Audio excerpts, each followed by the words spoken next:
अस्सलाम वालेकुम दोस्तों, क्या आप जानते हैं कि अल्लाह ताला ने कुरान पाक में एक छोटी सी काली चिवांटी का जिक्र किया है और उसके नाम से पूरा सूरा रखा है, सूरा अन-नमल। आज हम उसी ब्लैक गार्डन अंत के पूरे अमेजिंग वर्ल्ड को कुरान की रोशनी में देखते हैं। रेडी? चलिए शुरू करते हैं। ब्लैक गार्डन अंत, ये छोटी सी काली चींटी जिसे साइंस लेसियस नाइजर कहते हैं, दुनिया भर में अल्लाह की कुदरत का एक जबरदस्त निशान है। जैसे कुरान मजीद की सूरा अन-नमल में अल्लाह ताला फरमाते हैं, जब वो चिवांटियों के मैदान में पहुंचे तो एक चिवांटी ने कहा, ऐ चिवांटियों, अपने अपने घर में घुस जाओ, ऐसा ना हो कि बेखबरी में सुलेमान और उसका लश्कर तुम्हें रोन दे। इस आयत से साबित होता है कि अल्लाह ने इन छोटी सी मखलूक को भी हिकमत और ऑर्गेनाइजेशन दिया है। आज हम इसी अंत के hunting, food, nest, seasons, body parts और कम्युनिकेशन को डिटेल में समझते हैं। सब कुछ अल्लाह की परफेक्ट क्रिएशन का एग्जाम्पल। पहले बात करते हैं शिकार और खाना कलेक्ट करने की। ये ओमनिवोरस होती है, हर तरह का खाना खाती है। वर्कर एंड्स बाहर निकलती हैं, छोटे इंसेक्ट्स जैसे कैटरपिलर्स और बीटल्स को शिकार करती हैं। सबसे ज्यादा ये एफिड्स को अपना फार्म बनाती हैं और उनके हनी ड्यू को स्ट्रोक करके निकालती हैं। खाना मिलने पर ये फेरोमोन ट्रेल छोड़ती जाती है, एक केमिकल स्मेल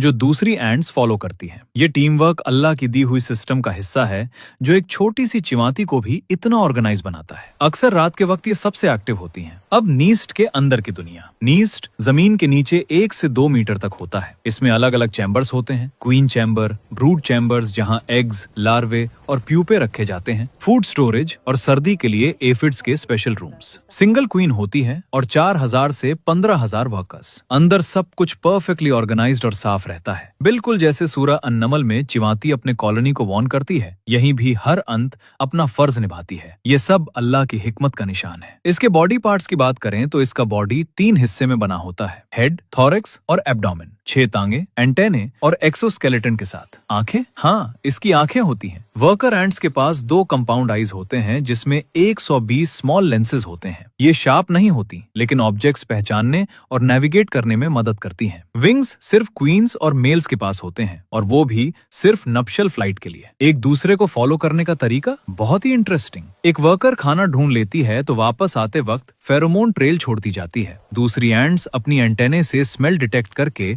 उसी लाइन में फॉलो करती हैं। ये केमिकल कम्युनिकेशन अल्लाह की दी हुई सेंस है जो इन्हें इतना स्मार्ट बनाती है। मौसम के हिसाब से बिहेवियर। गर्मी के सीजन में ये सबसे एक्टिव होती हैं, खाना कलेक्ट करती हैं, ब्रूड बढ़ाती हैं और नप्टियल फ्लाइट होता है। सर्दी में ये डायपॉज मोड में चली जाती हैं, गहरे चैम्बर्स में क्लस्टर बनाकर बैठ जाती हैं, मेटाबॉलिज्म स्लो कर लेती हैं ताकि एनर्जी बचे। एफिड्स को भी अंदर लाकर रखती हैं। ये एडेप्टेशन भी अल्लाह की कुदरत का करिश्मा है। दोस्तों, ब्लैक गार्डन अंत छोटी होने के बावजूद बहुत इंटेलिजेंट और हार्ड वर्किंग है। ये गार्डन को एरेट करती है, पेस्ट कंट्रोल करती है और नेचर का इम्पोर्टेंट हिस्सा है। जैसे हजरत सुलेमान अलैहिस्सलाम ने अंत की बात सुनकर अल्लाह से शुक्र अदा किया था, हम भी इन छोटी सी मखलूक को देखकर अल्लाह की कुदरत पर शुक्र अदा करें। ये सब कुछ अल्लाह सुब्हानहू व तआला की परफेक्ट क्रिएशन का सबूत है। अगली बार जब आप गार्डन में इन एंड्स को लाइन में चलते देखें तो याद रखें, ये भी एक आयत अल्लाह है। जज़ाकल्लाह खैर फॉर वॉचिंग। अगर आपको ये वीडियो पसंद आया तो लाइक, शेयर और सब्सक्राइब करना ना भूलिए। अल्लाह हम सबको हिकमत अता फरमाए, आमीन। आपकी राय मेरे लिए बहुत जरूरी है। ठीक है दोस्तों, मिलते हैं अगली वीडियो में। तब तक के लिए बाय, अल्लाह हाफिज।